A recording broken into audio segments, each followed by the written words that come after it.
अब हामी यसरी चाहिँ बिस्तारो अगाडि बढ्दैछौँ। यहाँ पौराणिक घरहरूलाई नै झल्काइएर एकदम राम्रो बनाइएको छ। यसरी चौरी गाईको पुच्छरहरू यसरी राखेका छन्। यहाँ यसरी पुच्छरहरू राखिएका छन्। अब यसलाई लानलाई चाहिँ एकदम हामीलाई चाहिएअनुसार आवश्यक अनुसार लिन सकिन्छ। चिसो मौसम छ। यहाँ विभिन्न कला संस्कृति झल्काउने विभिन्न गुम्बाहरू चाहिँ यहाँ मार्फा गाउँमा भएको पाइन्छ। अब यहाँनिर विभिन्न क्षेत्रबाट चाहिँ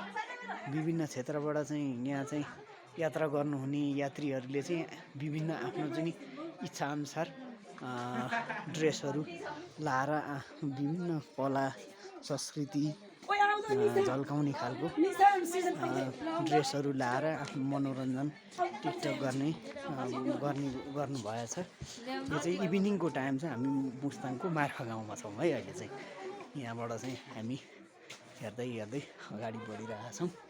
यहाँ यो चाहिँ ड्रेसहरू चाहिँ के त भाडामा पनि रेन्टमा लिएर केही पैसा तिरेर अनि आफ्नो मनोरञ्जनका लागि लगाएर चाहिँ हिँड्न पनि पाइन्छ।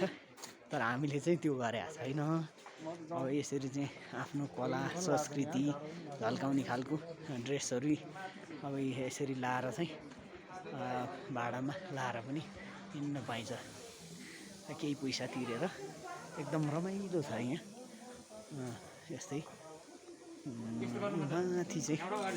माथि हेर्दाखेरि देखिने चाहिँ माथि चाहिँ लाइट बलिरहने ठाउँमा चाहिँ एउटा गुम्बा छ सानो।